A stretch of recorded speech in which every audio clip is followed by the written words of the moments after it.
आज के इस एपिसोड में हम बात करने वाले हैं एक ऐसी प्रथा के बारे में जो राजा महाराजाओं के टाइम की नहीं बल्कि आज के इस युग में भी चली आ रही है। धर्म के नाम पर देह शोषण। जैसे ही कोई महिला प्रेग्नेंट होती है उसे छोड़ दिया जाता है, भीख मांगने को मजबूर है। कुछ इस प्रकार की एक जो प्रथा है वो आज भी इस युग में चली आ रही है। चलिए आज की इस कहानी को स्टार्ट करते हैं। स्टार्ट करने से पहले अगर आपने चैनल को सब्सक्राइब नहीं किया तो सबसे पहले चैनल को सब्सक्राइब करें ताकि आने वाले हिस्ट्री एंड मिस्ट्री के वीडियो आपको लगातार मिलते रहें, आप देश दुनिया से हमेशा रूबरू रहें। चलिए कहानी स्टार्ट करते हैं। ये कहानी है देवदासियों की। देवदासी, हम सभी ने ये नाम एक्चुअल में कहीं ना कहीं कभी ना कभी किसी न किसी रूप में जरूर सुना होगा। किसी ने कहानी में, किसी ने फिल्म में, किसी ने कहीं और, कहीं ना कहीं हम लोगों ने ये नाम जरूर सुना होगा। देवदासी कथित वो दासियां जिन्हें धर्म के नाम पर एक शोषण की तरफ धकेला जा रहा है। सीधे सीधे कहेंगे यौन शोषण के लिए उनको रखा जाता है। उम्र ढलते ही उनको भीख मांगने के लिए मजबूर हालत के अंदर छोड़ दिया जाता है। जी हाँ, ये कोई चौंकने वाली बात नहीं है, न ये कोई राजा महाराजाओं के टाइम की बात है। ये वर्तमान की बात चल रही है, आज के इस युग की बात चल रही है।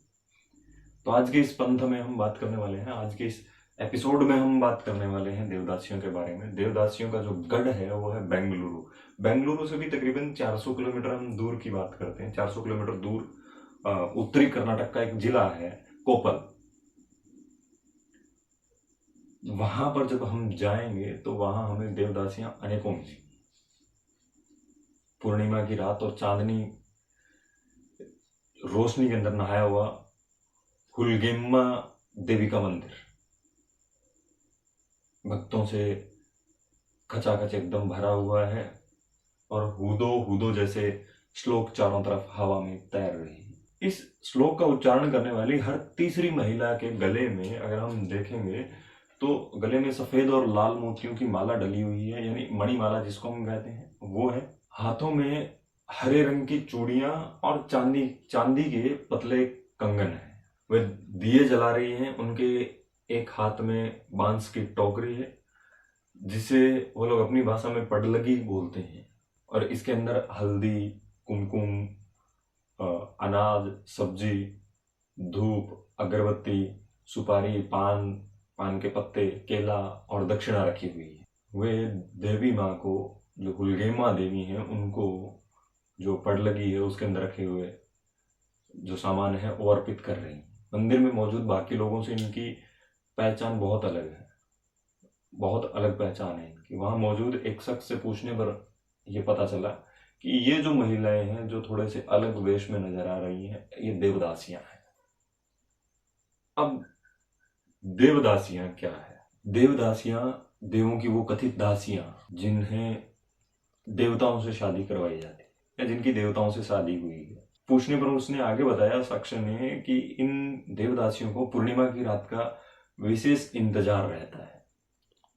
अपनी देवी को खुश करने के लिए वे इस मंदिर में आती हैं, हुलगेमा देवी को खुश करने के लिए। मंदिर में जब इधर उधर नजर दौड़ाई तो एक 22 साल की बसम्मा मंदिर के अंदर बैठी आराधना कर रही हैं। पूछने पर कहती है कि जस्ट 3 साल पहले मैं देवदासी बनी हूँ। माता पिता ने बुढ़ापे के सहारे की वजह से देवदासी बना दिया, तब से बस यहीं भीख मांग कर गुजर बसर कर रही हूँ। यहाँ से तकरीबन 15 किलोमीटर जब चलते हैं तो एक विजयनगर जिले का उक्करकेरी गांव मिलता है। इसे देवदासियों का गढ़ कहा जाता है। संकरी गलियां, और उन गलियों से होते हुए एक देवदासी के घर हम पहुंचे। महज पांव पसारने जितनी झोपड़ी के अंदर जगह है, वहां वो अपने 5 बच्चों के साथ में रह रही है। नहाना, खाना, सोना सब इसी झोपड़ी के अंदर है। जमीन में एक छोटा सा गड्ढा खोदा हुआ है जिसमें चटनी पीसने का कुछ जुगाड़ बना हुआ है। लक्ष्मी की बेटी जो जया है वो कहती है कि एक बार जोर से अगर बारिश आ जाए तो झोपड़ी में पानी घुस जाता है। क्या खाएं, कहाँ रहें, कुछ समझ में नहीं आता है। आप ही बताइए, हम मर जाएंगे। आंखों में आंसू भरे जया कहती है कि हमारा तो ये हाल है कि अपने पिता का नाम भी नहीं पता है। किसी को अगर पता भी होगा तो वो डर के मारे नाम लेगा भी नहीं, क्योंकि वो पिता या तो कोई पंडित होगा, या गांव का कोई मुखिया होगा, या गांव का फिर कोई अन्य कोई दबंग व्यक्ति हो, जिसने किसी तरह माँ को यूज किया और जब मन भर गया तो उन्हें छोड़ दिया। जब यहाँ से आगे बढ़े तो हल्के हरे रंग की एक साड़ी में बैठी हुई महिला नजर आई, जो कि देवदासी है। उम्र तकरीबन 50 साल। कहती है कि हम 6 बहनें थी, 2 को माता पिता ने देवदासी बनवा दिया और 4 की शादी कर दी। और जो मेरा जो पुरोहित था वो 3 साल तक मेरे साथ रहा, उससे मुझे 2 बच्चे हुए, उसके बाद उसने मुझे छोड़ दिया। मैंने गुजारा कैसे किया ये मैं ही जानती हूँ। जंगल से 50-50 किलो लकड़ियां लेकर के आती, उनके बंडल बनाती, उनको बेचती शहर में जाकर के, और एक दिन में ज्यादा से ज्यादा 10 रुपए ही मिल पाते थे। कई बार तो बच्चे भूखे रह जाते, भीख मांग करके गुजारा करना पड़ता। देवदासी होने की वजह से जो कष्ट मिला वो किसी अन्य औरत को नहीं मिलना चाहिए। वो कहती हैं कि इस धरती का अगर सबसे बड़ा श्राप है तो है देवदासी होना। कहने को तो वो कहती हैं कि देवदासियां जो हैं वो घर का मुखिया होती है, लेकिन हकीकत इससे अलग है। हकीकत ये है कि हम देवदासियां शूद्र हैं। ऊंची जाति के मर्द जब तक चाहे हमारे साथ रहें, और एक बार हम प्रेग्नेंट हुए उसके बाद वो हमें अपनी शक्ल तक नहीं दिखाते, यहाँ तक कि वो अपने बच्चों को देखने तक नहीं आते। जब शादीशुदा बहनें आती हैं तो उनकी खूब खातिरदारी होती है, उन्हें चूड़ी पायल कपड़े दिए जाते हैं। हमें तो बस इसी 4 दीवारी के अंदर रहना होता है, न कहीं आना न कहीं जाना। कई बार मैं दूसरों की जोड़ियों को देख करके बहुत दुखी हो जाती हूँ। इसी गांव की एक अन्य महिला है, वो ये कहते हैं कि 10 साल की उम्र में मुझे देवदासी बना दिया गया। मेरे पुरोहित से मुझे 2 बेटियां और 1 बेटा हुआ। बेटा बड़ा होने के बाद मुझे छोड़ करके चला गया। दोनों बेटियों की किसी तरह मैंने शादी की, अब इस घर में मैं अकेली हूँ। पुरोहित से कभी किसी भी तरह की आर्थिक मदद भी नहीं मिली। वह मेरी ही कमाई पर ऐश करके चले गए, और मैं अपने गुजारे के लिए या तो सब्जी बेचा करती या खेत में मजदूरी किया करती थी। बच्चों की पैदाइश से लेकर के उनकी शादियों तक का खर्च मैंने खुद उठाया। जब पुरोहित की मौत हुई तो मैं उनके घर भी गई, लेकिन उनके घर वालों ने मुझे घुसने तक नहीं दिया। एक प्रतिष्ठित महिला से मुलाकात हुई तो उनसे पूछने पर बताया कि दक्षिण भारत में सैकड़ों स्थानीय देवियां हैं, और जिन उनके नाम पर लड़कियों को देवदासी भी बनाया जाता है। इनमें 3 मुख्य देवी है। एक तो है हुलगीमा देवी, येलम्मा और होसुरम्मा। ये 3 जो हैं मुख्य देवियां हैं। देवदासियों के लिए कोई तय उम्र नहीं है। 5 साल की लड़की भी देवदासी बन सकती है और 10 साल की लड़की भी देवदासी बन सकती है। देवदासी बनने वाली लड़कियां अमूमन दलित परिवार से होती हैं। इन्हें सदा सुहागिन समझा जाता है। पार्वती की बहनें और शिव की दूसरी पत्नी भी कहा जाता है। शादी ब्याह में सबसे पहले 5 देवदासियों को खाना खिलाया जाता है। आज भी ऊंची गिम्मा के मंदिर में हर साल त्योहार होता है। यहाँ पर देवदासियों के बदन पर सिर्फ नीम के पत्ते बांधे जाते हैं और इन्हें देवी के रथ के साथ साथ चलना होता है। जब इस बात की थोड़ी सी और पड़ताल की गई तो पता चला कि पहले क्या है कि मन्नत पूरी होने के बाद में देवदासी बनाते थे, और बाद में दबंग जो है वो दबाव डाल करके देवदासी बनवाने लगे। दलित हकूगढ़ समिति शोषण मुक्ति संघ के तालुका के जो प्रधान है वो बताते हैं कि ये परंपरा सालों से चली आ रही है। यहाँ के मियाजुखोरी गांव में तो एक वक्त ऐसा था कि जो भी लड़की पैदा होती उसे देवदासी बनना ही होता था। गांव के मुखिया प्रधान या किसी अन्य दबंग के दबाव में आकर के वो अपने चेलों के जरिए उस परिवार पर देवदासी बनाने का दबाव भी डालते थे।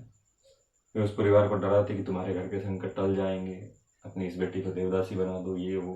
अब दिमाग में एक सवाल और था कि आखिर दक्षिण भारत में ही क्यों है ये देवदासी परंपरा। तो जब इस बारे में थोड़ी सी पड़ताल की गई तो समझ में आया, और थोड़ा सा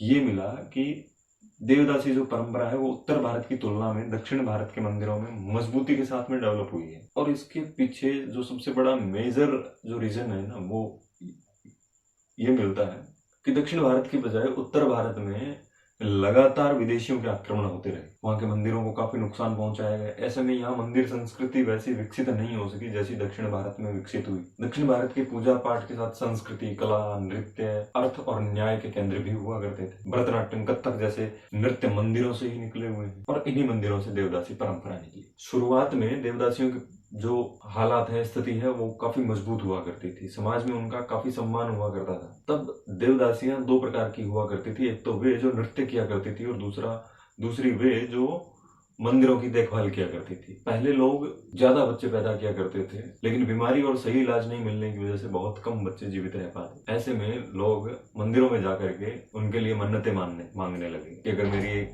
संतान जीवित बची तो एक बच्ची को देवदासी बनाएंगे। और इस तरह से यह परंपरा आगे बढ़ती गई। लोग अपनी मनोकामना पूरी होते हैं, अपने परिवार में से किसी एक लड़की को देवदासी बना देते। दक्षिण भारत के मंदिरों में इन्हें देवदासी समर्पण का भव्य उत्सव भी किया जाता है। कुंवारी कन्या का विवाह मंदिर के देवता से करवाया जाता है। इसके बाद उसे मंदिर की सेवा के लिए रख लिया जाता है। बदले में उसे थोड़ी बहुत आर्थिक मदद मिलती है। हर देवदासी के लिए मंदिर में पुरोहित होते थे। देवता से मिलाने के नाम पर वे देवदासियों के साथ संबंध बनाते। धीरे धीरे उनकी आर्थिक स्थिति खराब होती चली गई और वे अपना गुजारा चलाने के लिए, प्रोस्टिट्यूशन करने के लिए मजबूर हो। दबंग और रसूख वाले जो लोग थे वो जबरन अपनी पसंद की लड़कियों को देवदासी बनवाने लगे। दक्षिण भारत के अलग अलग भागों में देवदासियों को अलग अलग नाम से पुकारा जाता है। ओडिशा में इन्हें महार यानी महान नारी कहते हैं, जो अपनी वासनाओं पर नियंत्रण रखती है। कर्नाटक में इन्हें राजादासी, जोगथी और देवदासी कहा जाता है। महाराष्ट्र में मुरली, भाविन, तमिलनाडु में चेन्नाविडु, कन्निगेर, नित्या कल्याणी, रुद्रदासी, मणिकट्टर, आंध्र प्रदेश में भोगम, बासवी, सनी, देवाली या कलावन धाला और केरल में चक्यार, कुड़ी कैयर, अलग अलग नामों से इनको जाना जाता है। उससे भी रोचक बात यह है कि सरकार ने इस सब पर रोक लगा रखी है, लेकिन कर्नाटक अकेले की अगर बात करें तो अकेले कर्नाटक में ही इनकी संख्या लगभग 70,000 के आसपास है। कर्नाटक सरकार ने 1982 में, आंध्र प्रदेश सरकार ने 1988 में इस प्रथा को गैर कानूनी घोषित कर दिया। लेकिन राष्ट्रीय मानवाधिकार आयोग ने 2013 के अंदर बताया कि अभी भी देश में तकरीबन 4.5 लाख देवदासियां हैं। जस्टिस रघुनाथ राव की अध्यक्षता में बने एक कमीशन के आंकड़े के मुताबिक सिर्फ तेलंगाना की अगर बात करें और आंध्र प्रदेश की अगर बात करें तो वहां पर 80,000 दासियां आज भी हैं। कर्नाटक में सरकारी सर्वे के मुताबिक राज्य में कुल 46,000 देवदासियां हैं। सरकार ने केवल 45 साल से ऊपर की देवदासियों की गिनती की है। उससे नीचे की देवदासियां कितनी हैं और क्यों है, इसकी कोई पड़ताल नहीं। कर्नाटक राज्य देवदासी मही डेरा विमोचना संघ के मुताबिक इनकी संख्या तकरीबन 70,000 बताई जाती है। सरकार से 1500 रुपए मिलते थे और राशन और सिर्फ चावल, खाने का बाकी सामान खुद अपने पैसे से नहीं लाना पड़ता। जब इस संबंध में थोड़ा सा और पूछा गया और पड़ताल की गई कि जब सरकार ने रोक जो है वो लगा रखी है तो फिर ये प्रथा जो है वो इतनी क्यों फल फूल रही है। इस पर वे कहते हैं कि इसका जारी रहना वैसा ही है जैसा कि दहेज कानून बनना, कि दहेज का कानून बन गया लेकिन फिर भी नतीजा ढाक के 3 बात है, लोग दहेज लेते हैं। बलात्कार का कानून बनता लेकिन आए दिन बलात्कार और छेड़खानी की घटनाएं होती। कानून बनने के बाद भी बाल विवाह रुका नहीं। बस यही हाल है इस देवदासी परंपरा का, इस देवदासी प्रथा का, और इसकी जड़ें बहुत गहरी, जिसे उखाड़ पाना इतना आसान नहीं है। जब ये सारी चीजें सामने आती हैं कि आज के इस युग में भी इस प्रकार की कुछ प्रथाएं जो हैं वो चल रही है, तो दिमाग में कहीं ना कहीं एक सवाल जो है वो जहन में आके उभर करके आता है कि आखिर क्यों आज के इस युग में भी आखिर क्यों ये चीजें होती हैं। आज की स्टोरी में इतना ही। मिलते हैं किसी अगले एक और एपिसोड में किसी एक और स्टोरी के साथ। तब तक के लिए जय हिंद।